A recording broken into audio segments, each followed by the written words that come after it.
The shuttle docked with the massive space station that floated in neutral territory, far from any star system. Kyle Harrison checked his reflection one last time in the small mirror beside the airlock. His black suit was pressed and clean, his blue tie was straight, and his shoes were polished to a mirror shine. He looked like he was heading to a business meeting on Earth, not representing humanity's first contact with dozens of alien species. The airlock opened with a hiss. Beyond it stood 3 guards, each from a different alien race. One looked like a walking tree with too many arms. Another had scales that shimmered in colors Kyle couldn't quite name. The third was covered in thick armor that might have been natural or might have been worn. All 3 carried weapons that hummed with barely contained energy. Kyle stepped forward and smiled. The guards stared at him. One of them made a sound that the translator in Kyle's ear turned into words. "Follow us, human. Do not deviate from the path." The walk through the station took 20 minutes. Kyle used every second of it.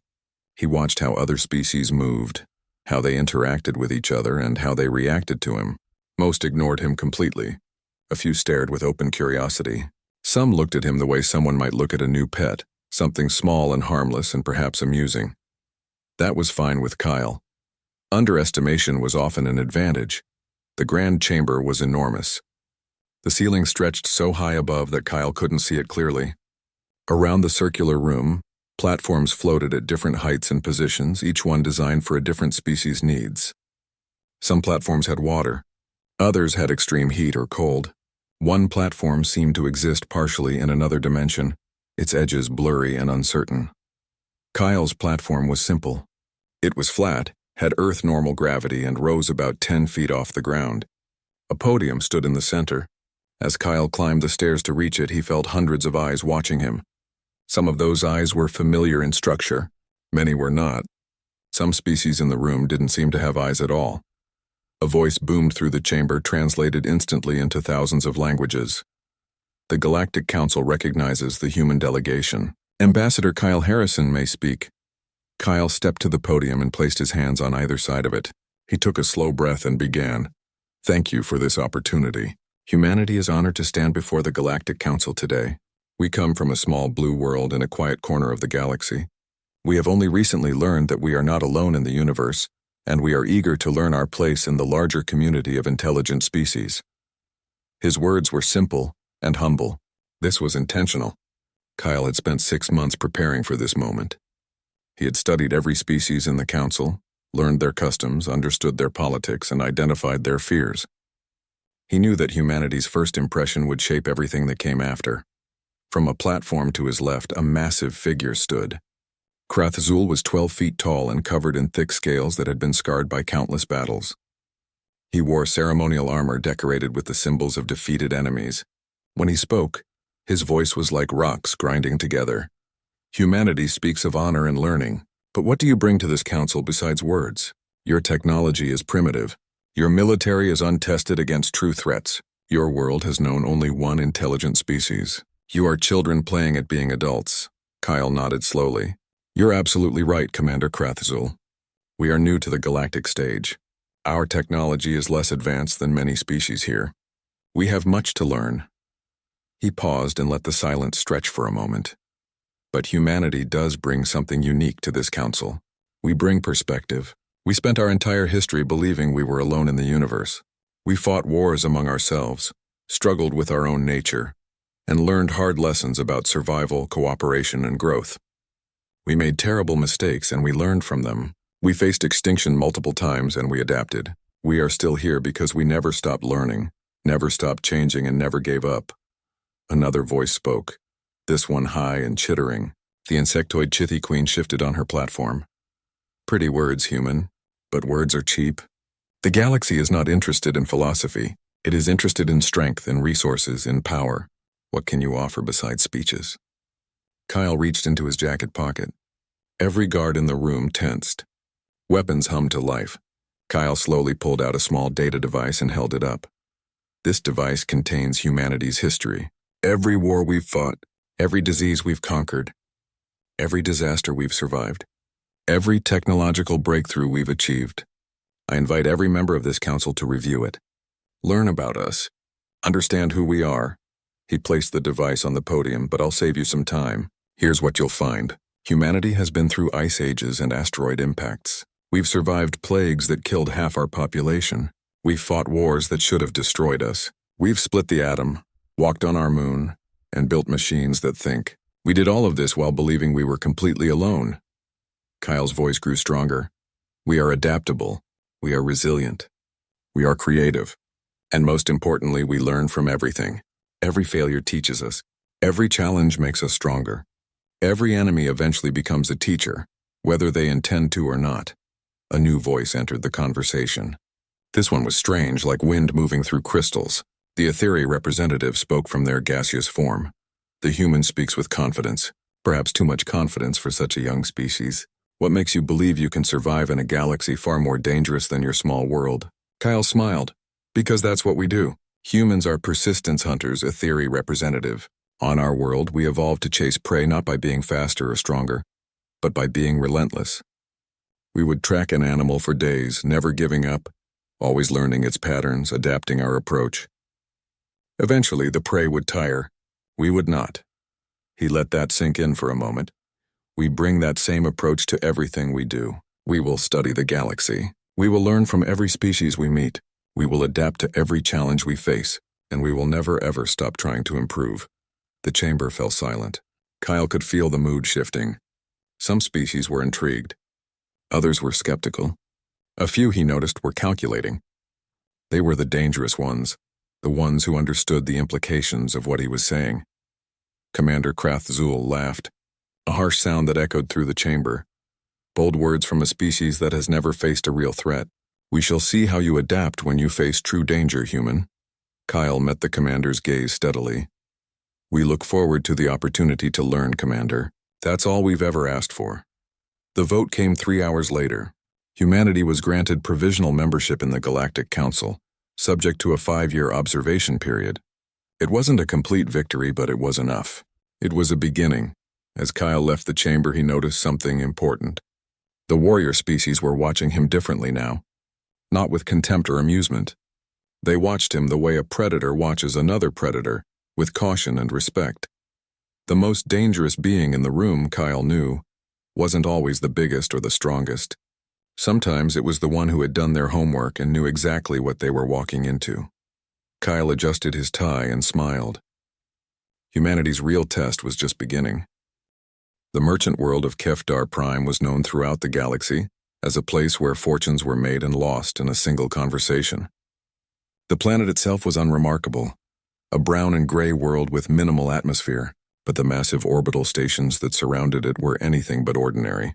They housed the Galactic Trade Summit, where the most powerful economic forces in known space gathered to shape commerce across thousands of worlds. Daniel Pierce stepped off the transport shuttle and into the main concourse of Station 7. He carried a simple leather briefcase in one hand and a tablet in the other. His gray suit was well made but not flashy. He looked, to any observer, like a mid-level bureaucrat rather than Earth's chief trade representative.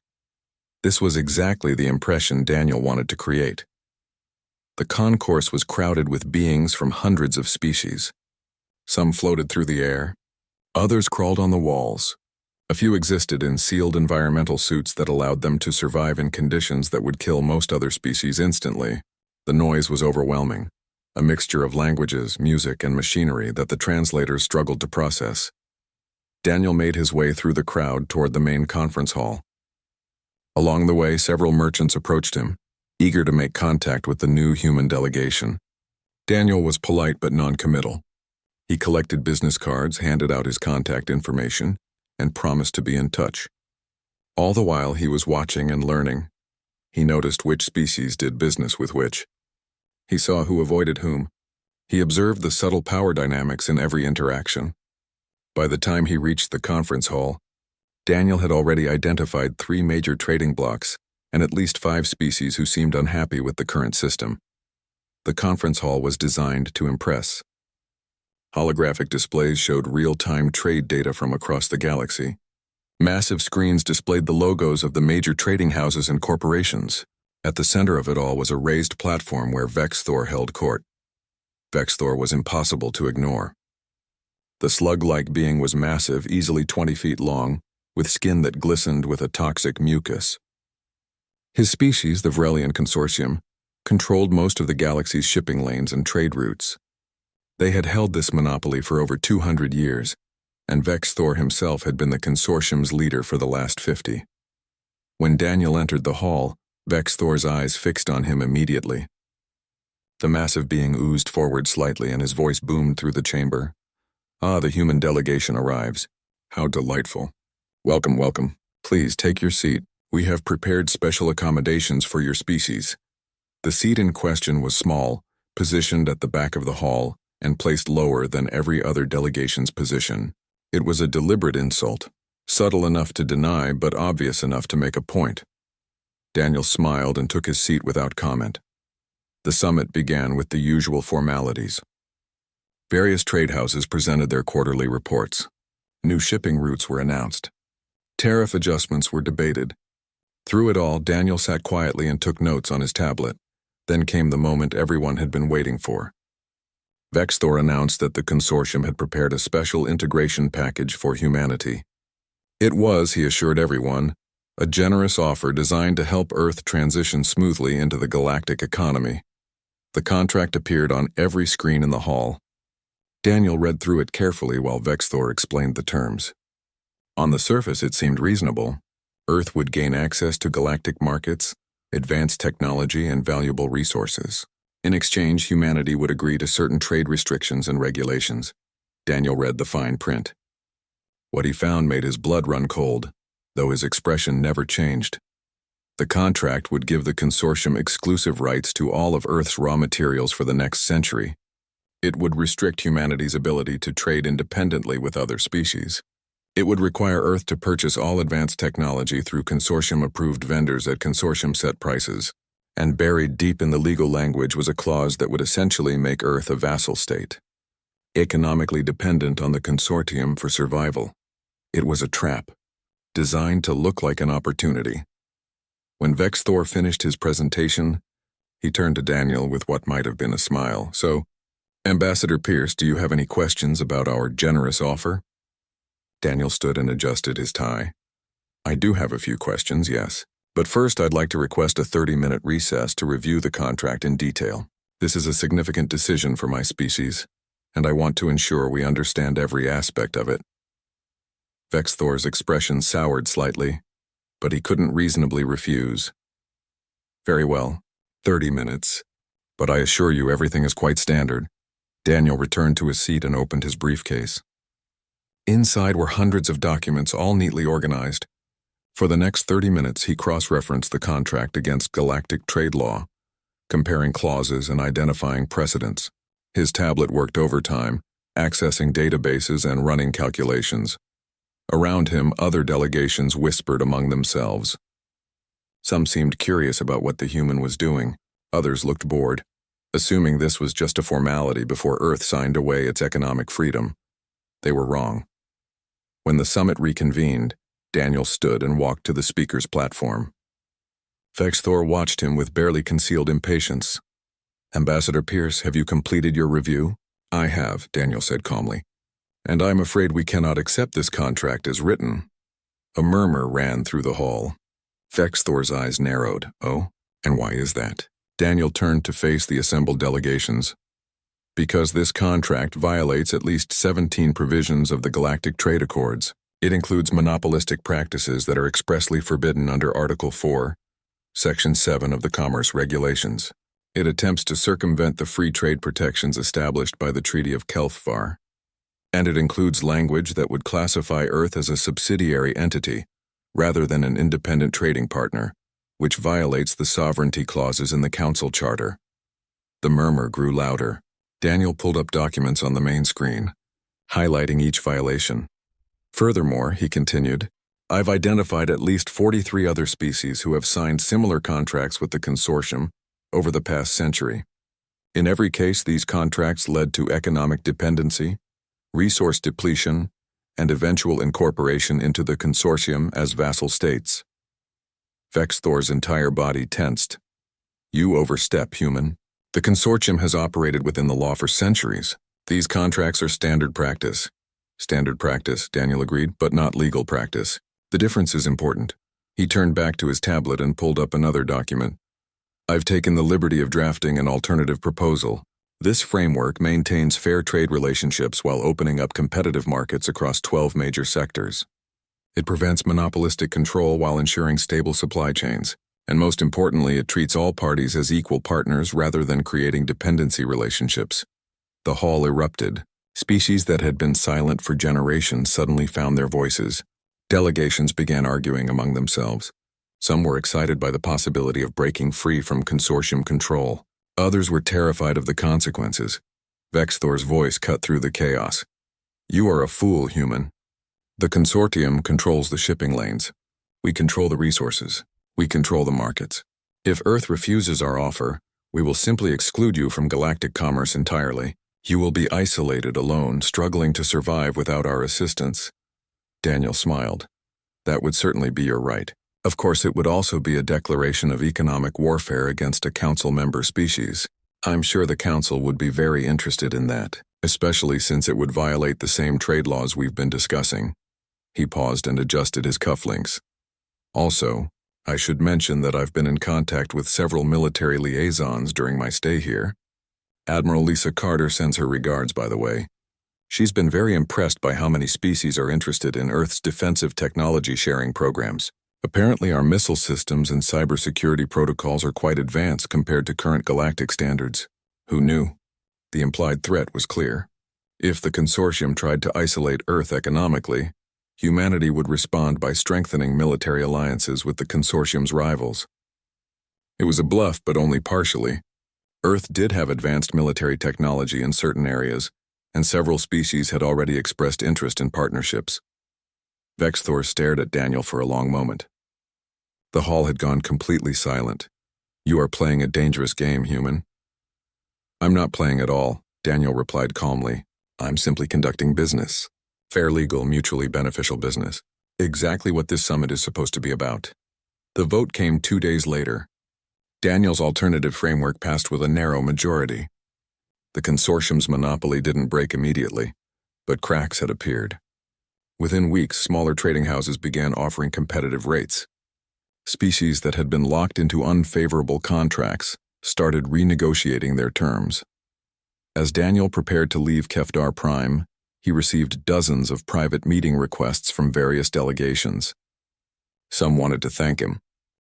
The challenge came 3 weeks after the trade summit. Commander Krathzul of the Vrexian Empire had watched humanity's diplomatic and economic victories with growing irritation. To his people, a species proved its worth not through words or contracts, but through strength in combat. The humans had talked and negotiated, but they had not fought. As far as Krathzul was concerned, they remained untested and unproven. He invoked the ancient right of proving, a tradition that allowed any council member to challenge another species to ritual combat. The terms were simple. Each species would send one representative to fight in a neutral arena, using traditional Vrexian weapons. The battle would be broadcast across the galaxy. The loser's species would acknowledge the superiority of the winner. Earth's response came within hours. Colonel Aaron Grant volunteered to represent humanity. Aaron stood in his quarters aboard the human diplomatic vessel, looking at himself in the mirror. His dress uniform was pressed and clean, the medals on his chest representing 15 years of active service in some of Earth's most difficult combat zones. He was 38 years old, stood exactly 6 feet tall, and weighed 180 pounds. By human standards, he was fit and experienced. By galactic standards, he was small and unremarkable. That was fine with Aaron. He had built his entire career on being underestimated. The arena was located on a neutral world, a rocky moon with breathable atmosphere and standard gravity. The structure itself was ancient, built by some long-forgotten species and maintained by the Council as a historical site. It was a circular pit, 200 feet across, surrounded by stands that could hold thousands of spectators. For this fight, those stands were packed. Species from across the galaxy had come to watch the human face the Vrexian champion. Aaron walked into the arena from the south entrance. He wore his dress uniform and carried nothing. His hands were empty, his expression calm. Above him, the stands erupted in noise. Some were cheering. Others were making what he assumed were bets. Most were simply curious about what would happen when this small human faced Krathzul. Krathzul entered from the north. The commander was even more impressive in person than he had been on the video feeds. He stood 12 feet tall, his body covered in thick scales that had been hardened by decades of battle. Scars crisscrossed his arms and chest, each one a story of survival. He wore minimal armor, just enough to satisfy tradition, and carried a massive blade that looked like it weighed more than Aaron's entire body. The crowd's noise increased. This was what they had come to see. A neutral arbiter, a floating sphere that contained an artificial intelligence, announced the rules. Each fighter would be given traditional Vrexian weapons. The battle would continue until one fighter yielded, was unable to continue, or died. There were no other restrictions. A platform rose from the center of the arena.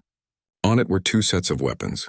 Krathzul strode forward and selected his preferred tools, a heavy blade and a spiked shield. Aaron approached more slowly, studying the available options. He chose a shorter blade and no shield. Krathzul laughed, a sound like breaking rocks. You refuse a shield? You are either brave or stupid, human. I have not decided which. Aaron tested the weight of the blade, making a few practice swings. I prefer mobility over protection. Different philosophies of combat. Philosophy, Krathzul sneered. Let us see how your philosophy holds up against reality. The arbiter's voice rang out across the arena. Combatants ready. Begin.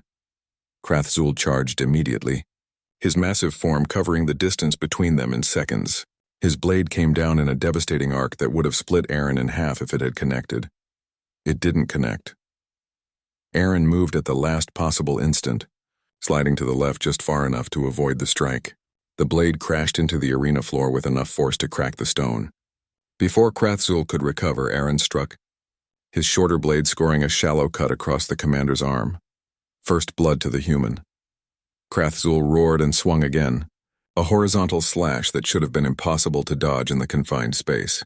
Aaron dropped flat, the blade passing over him, and rolled away before Krathzul could follow up with a stomp. The pattern repeated. Krathzul attacked with overwhelming force and aggression.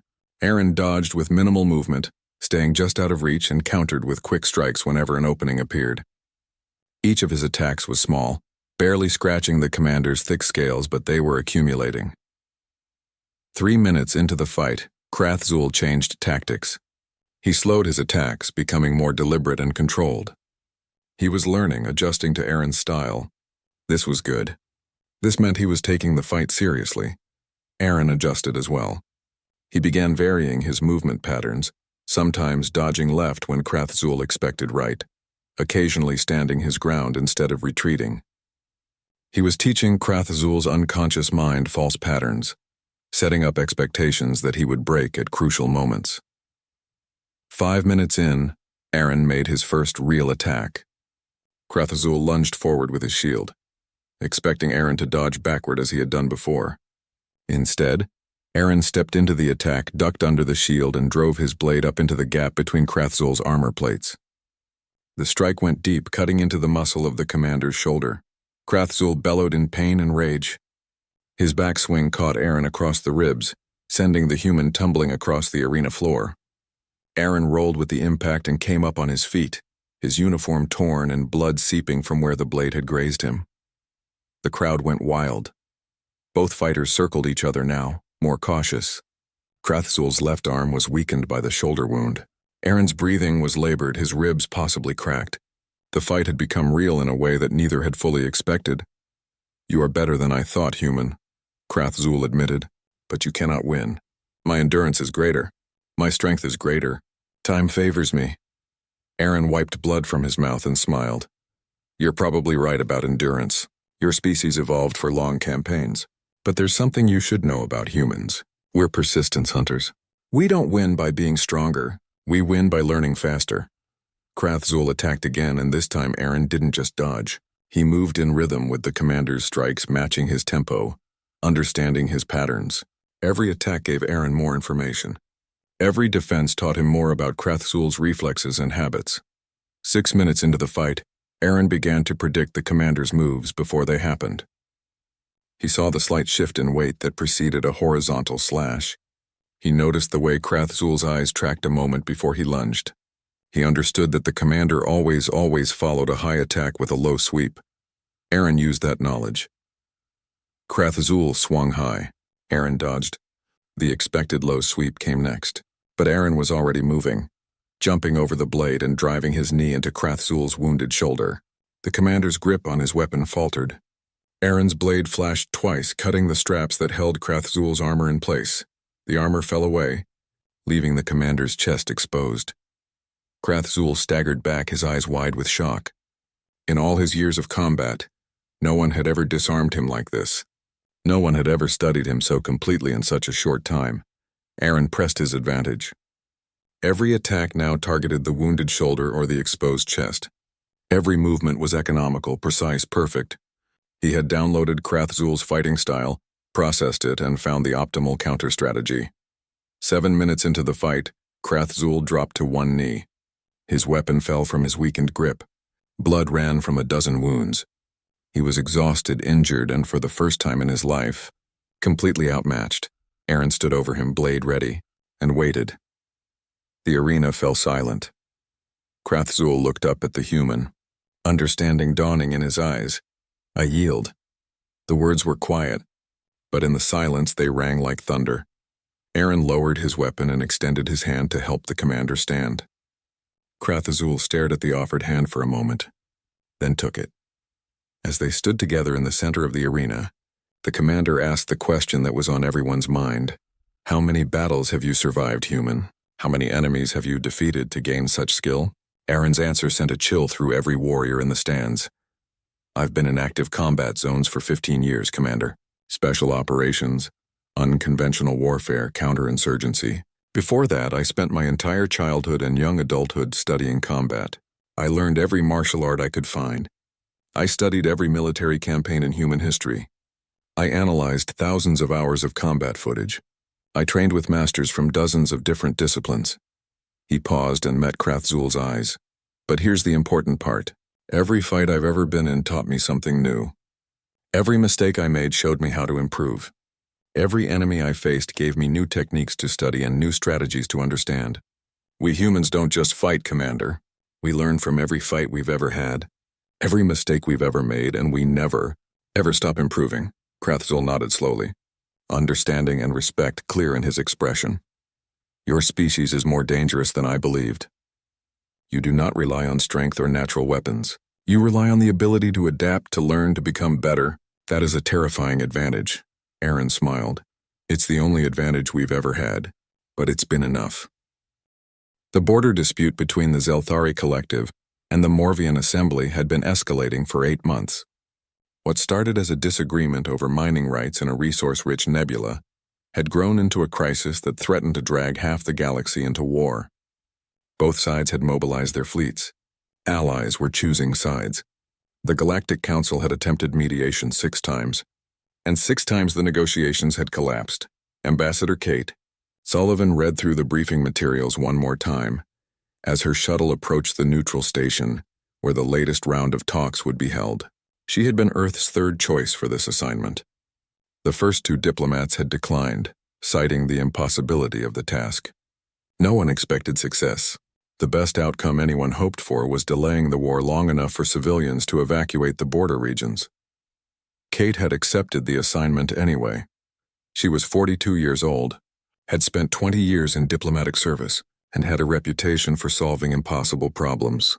She wore a charcoal gray suit, carried a single briefcase, and traveled with only 2 assistants.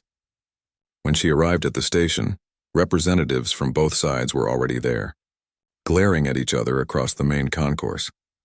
The Zelthari were a crystalline species, their bodies composed of living mineral that refracted light in beautiful patterns. They communicated through vibrations that ranged from subsonic to ultrasonic, requiring special translators for most other species to understand. Their delegation was led by Chief Negotiator Velcris, a being whose crystal structure was particularly intricate, indicating high status in Zelthari society. The Morvians were nearly the opposite. They were fluid beings, constantly shifting and reforming within containment suits that gave them humanoid shape. Their natural state was closer to liquid than solid, and they could split into smaller versions of themselves when needed. Their chief diplomat was Sharanim, who had been handling this dispute from the beginning and was clearly exhausted by the entire process. Kate greeted both delegations politely, shook hands where appropriate, and suggested they all get settled before beginning formal talks. She spent the first evening having informal dinners with each delegation separately, not discussing the dispute at all, but simply getting to know them as people. The formal negotiations began the next morning. Kate started by asking both sides to present their version of the dispute. She had read all the documents, studied all the previous negotiations, and understood the situation completely. But she asked anyway, because she wanted to hear how they framed the issue, what language they used, and what emotional weight they put on different aspects of the conflict. Velcris spoke first. The Zelthari claim was straightforward. The nebula in question fell within traditional Zelthari territory, based on a border agreement that was over 200 years old. The resources in that nebula were crucial for their industrial base. The Morvians were trying to expand into territory that wasn't theirs. Shoranim responded with equal conviction. The Morvians pointed to a different agreement, one that was 50 years more recent, which redefined borders based on actual resource usage rather than historical claims. Under that framework, the Morvians had been mining the nebula for decades, and the Zelthari were trying to seize what the Morvians had built. Both sides had legitimate legal arguments. Both sides had economic needs. Both sides had political pressure from their home governments to stand firm. Kate listened to both presentations without interruption. Then she asked simple questions. Chief Velcris, what do the Zelthari actually need from this nebula? The crystalline being's response was immediate. The rare minerals found there are essential for our energy matrix technology. Without them, our power grid will begin failing within a decade. And how much of those minerals do you need annually? A pause. Approximately 40,000 tons. Kate turned to Shoranim. What do the Morvians need from the nebula? The same minerals, but also the high-density gases found in the nebula's core. We use them in our biosynthesis processes. And how much do you need annually? 60,000 tons of minerals and roughly 8 million cubic meters of compressed gas. Kate made notes on her tablet. Over the next 2 days, she asked hundreds of questions like these. Not about legal rights or historical precedents, but about actual needs. How much of what resources did each side require? What were they using them for? Were there alternatives? What would happen if they didn't get access? Both delegations grew increasingly frustrated. They wanted to argue about borders and treaties and legal frameworks. Kate kept bringing the conversation back to practical needs and actual usage. On the third day, Kate asked a different kind of question. Chief Velcris, what would happen politically if you returned home without securing access to the nebula? The Zelthari was silent for a moment. My government would fall. The opposition has been arguing for military action. If diplomacy fails, they will have proof that negotiation is pointless. Kate turned to Shoranim. And you? What happens if you give up the nebula? The same. Our people have invested heavily in the mining infrastructure there. Abandoning it would be seen as weakness. My government would be replaced by one more willing to use force. Kate nodded. This was the real problem. Both sides were locked into positions by their domestic politics. Even if they wanted to compromise, they couldn't be seen as backing down. She spent the next week working separately with each delegation. She didn't push them toward any particular solution. Instead, she asked them to help her understand their worlds, their cultures, and their people. She learned that the Zelthari valued honor and tradition above almost everything. She discovered that the Morvians prided themselves on practical innovation and efficiency. On the 10th day, Kate called both delegations together. I have a proposal. It's not perfect, and it will require both of you to be creative in how you present it to your governments. But I think it addresses everyone's actual needs. She pulled up a holographic map of the disputed nebula. The core of the problem is that you're both thinking of this nebula as a single territory that one side must control. But what if we stop thinking about territorial control and start thinking about resource management? She highlighted different sections of the nebula in different colors. Chief Velcris, your people need the rare minerals.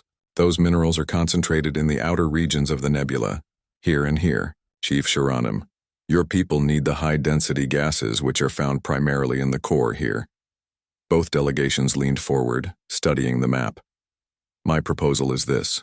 We create a jointly administered resource zone. The outer regions where the minerals are concentrated are designated as primary Zelthari extraction areas. The core where the gases are concentrated is designated as primary Morvian extraction area. Both sides have legal access to the entire nebula, but operational control is divided based on what each side actually needs. Velcris's crystal structure flickered, indicating uncertainty. That sounds like we are surrendering our territorial claim. No, Kate said calmly. You're both agreeing that the nebula is a shared resource that requires cooperative management. Neither side is surrendering anything. You're both acknowledging reality and finding a practical solution. Shiranim rippled within their containment suit. Our people will see this as compromise, which they will interpret as weakness. Kate smiled. Then don't present it as compromise. Chief Velcris, you go home and tell your people that you secured guaranteed access to the minerals you need. And you did it without firing a shot. That's not weakness. That's skillful diplomacy. You protected Zelthari interests through negotiation rather than war. She turned to Shiranim. And you tell your people that you not only maintained your operations in the nebula, you expanded them by gaining legal recognition of your rights to the entire core region. You turned a disputed territory into a recognized zone of operation. That's a victory. Both negotiators were silent, thinking. Kate continued. The joint administration gives both sides what they actually need. The political framing gives both sides a victory they can sell to their governments. And most importantly, no one dies in a war that neither side really wants. The negotiations continued for another 4 days. Kate worked with both delegations to draft language that would satisfy their legal departments, while maintaining the practical framework she had proposed. She helped them identify talking points they could use with their home governments. She even helped them plan the public announcements to maximize positive reception. On the 15th day, both sides signed the agreement. The galaxy was stunned. The dispute that had seemed unsolvable was resolved. The war that had seemed inevitable was avoided, and it happened because a human diplomat had done something that many species had forgotten was possible. Kate Sullivan had listened. She hadn't imposed a solution. She hadn't forced compromise through threats or pressure. She had taken the time to understand both sides, not just their stated positions, but their actual needs and their political realities. She had found a way to give both sides what they genuinely required, while allowing them to present it as a victory. As Kate prepared to leave the station, both Velcris and Shiranim came to thank her personally. Velcris's crystal structure chimed with genuine warmth.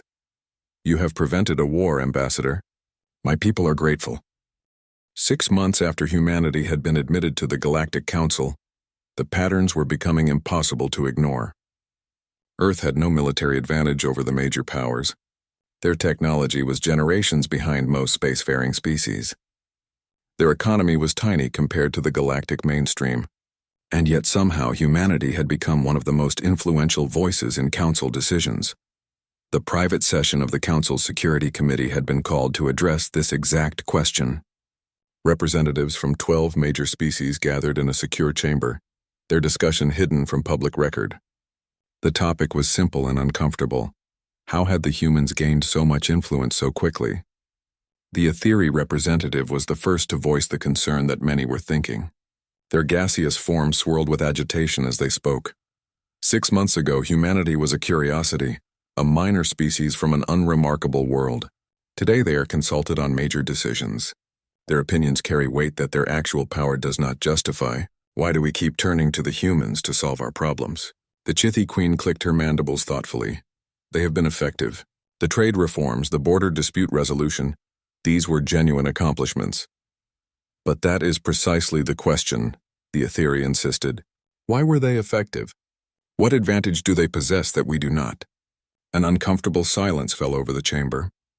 No one wanted to admit that they didn't understand how a species so young and relatively weak had managed to punch so far above their weight class. Commander Krath Zul, who had been sitting quietly, finally spoke. I can answer your question. I have fought one of them. I have studied them, and I have come to understand what makes them dangerous. Every being in the room turned their attention to the Vrexian warrior. The humans are persistence hunters, Krath Zul began. On their homeworld, they evolved not as the strongest predators or the fastest. They evolved as creatures that could pursue prey relentlessly until it collapsed from exhaustion. This trait, this fundamental aspect of their nature, manifests in everything they do. He stood and began to pace. Consider Ambassador Kyle Harrison, who represented humanity at their first council meeting.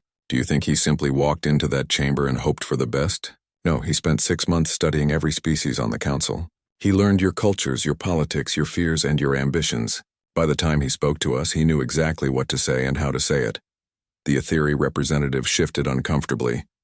That is merely good preparation. It is more than that. Krathzul countered. Consider Daniel Pierce at the Trade Summit. He didn't just read the contract the consortium offered. He cross-referenced it against hundreds of years of galactic trade law. He identified violations that even the consortium's own lawyers had missed. He came prepared with alternatives, with strategies, with leverage. He had done his homework so thoroughly that he could dismantle centuries of established practice in 30 minutes. The commander turned to face the assembly. And then there is Colonel Aaron Grant, who defeated me in combat. I am a warrior with decades of experience, trained from birth in the arts of war. He was a human in a dress uniform, and he beat me in 7 minutes. Krathzul's voice grew quiet. Do you know how he did it? He studied me during the fight. Every attack I made gave him information. Every defense taught him my patterns. By the end of our combat, he could predict my moves before I made them. He learned faster than I could adapt. That is their advantage. They learn, they adapt, and they never stop improving. A new voice entered the conversation. It belonged to one of the eldest, an ancient species that had been part of the council for millennia. They rarely spoke, but when they did, everyone listened. The Vrexian speaks truth, but he does not see the full picture. What humanity possesses is not simply the ability to learn. It is the drive to prepare for everything. The elder's form shimmered. We have encountered countless species across the ages. We have seen warrior races that could shatter planets. We have known empires that spanned thousands of worlds.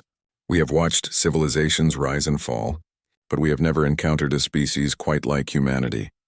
The chamber was absolutely silent now. Most species, when they achieve a certain level of success, become complacent. They rely on their strength, their technology, or their established systems. They stop learning because they believe they already know enough. Humanity has never had that luxury, the elder continued. Humans spent their entire history as a species believing they were alone in the universe. They had no one to teach them, no one to guide them, no ancient wisdom to draw upon. Every lesson they learned came at a cost. Every mistake taught them something. Every challenge forced them to adapt or die. The elder paused. And they remember those lessons. When Ambassador Kate Sullivan mediated the Zelthari-Morvian dispute, she didn't simply read briefing documents. She studied both cultures for 6 months. She learned their histories, their values, their political systems. She understood them better than they understood themselves. That level of preparation is not normal. It is not what most species do. It is what humans do because they have always had to. The Aetheri representative spoke again, their tone less certain now. You are saying they are dangerous because they work hard and prepare thoroughly. That seems excessive as a concern. No, Commander Krathzul said firmly. You still don't understand. They are dangerous because they approach every interaction as if they are still learning. Every conversation is an opportunity to gain information. Every negotiation is a chance to understand their counterpart better. Every conflict is a lesson that makes them stronger. He gestured broadly. Right now, in this very moment, there are humans throughout the galaxy studying us. They are learning our languages, our customs, our strengths, and our weaknesses. They are preparing for scenarios we haven't even considered. They are planning for problems that don't yet exist. And they will continue doing this forever because that is what they are. The Chithi Queen's mandibles clicked rapidly. A sign of agitation. That sounds like paranoia rather than strategy, the elder responded. Call it what you will, but consider the results. In 6 months, humanity has reshaped galactic trade policy, prevented a major war, and formed alliances with some of the most powerful species in known space. They did this not through military force or economic dominance, but through careful preparation, strategic thinking, and relentless adaptation. The elder's form pulsed. The most dangerous being in any room is not the one with the biggest weapon or the most resources. It is the one who understands the situation better than anyone else. It is the one who has prepared for every possibility.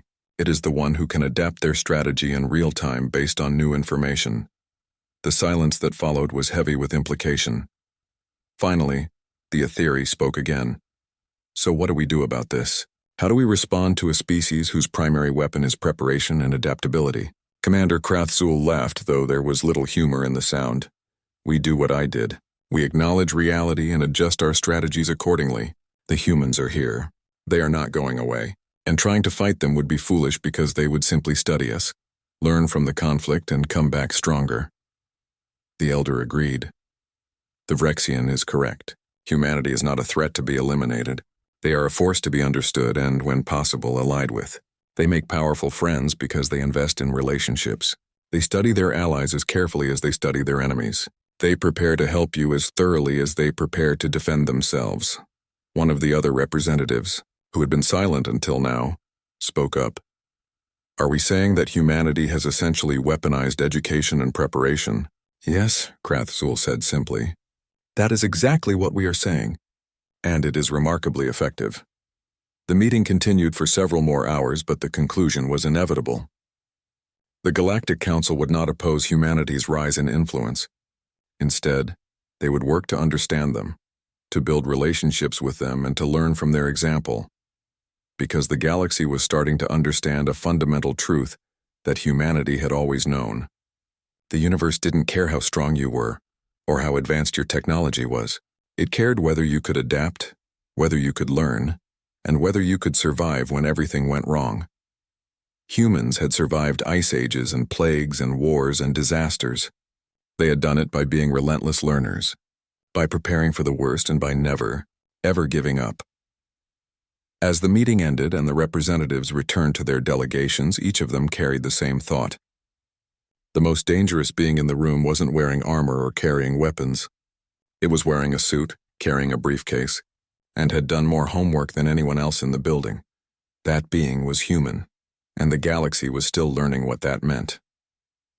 Word of the Security Committee's discussion eventually leaked, as such things always did. Within weeks, it had spread throughout the council. Species that had dismissed humanity began paying closer attention. Warrior races that had considered them weak started treating them with caution.